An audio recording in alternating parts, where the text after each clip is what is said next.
Кочани е во колективна траума и по 50 дена од трагедијата во дискотеката Пулс, во која животите ги загубија 62 млади луѓе, а околу 200 беа повредени.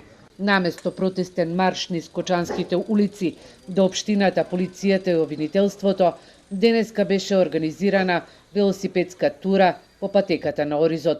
Велосипедската тура, во која учествуваа над 300 велосипедисти, е на иницијатива на родителите. На 4. мај 903 в борба загина Гоце Делчев. Животот го даде за Македонија, Македонија слободна да биде. А денес, на 4. мај 2025 година, Македонија е заробена држава. Заробена на авторитет, сконцентриран во еден центар на моќ. Власта, без контрола и баланс, која ни го донесе 50-тиот ден од нашата болка, празнина, тежина. Само тишина и молк. Кочани е во жалост. Имаме колективна траума и тага. Нема некој да не е допрен од трагедијата која ни се случи. Заслужуваме одговори и инсистираме за нив, барајки одговорност. 300 водачи има.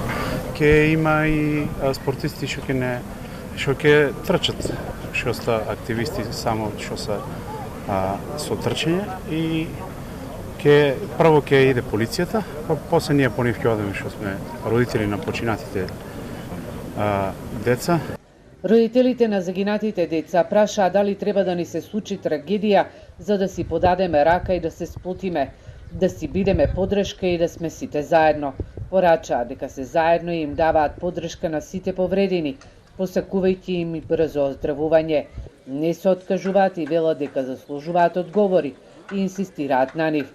Жителите на Кочани тагуваат и велат дека нема семејство кое не е поврзано со пожарот во Пулс. Тешко. Гледаш, млади нема. Мртви имаме двојца што имам. На прва брачатка внук и прв другар истов на 25 години, а во е 18 години. Никој не го враќа тоа. Што да прави? Тешко е.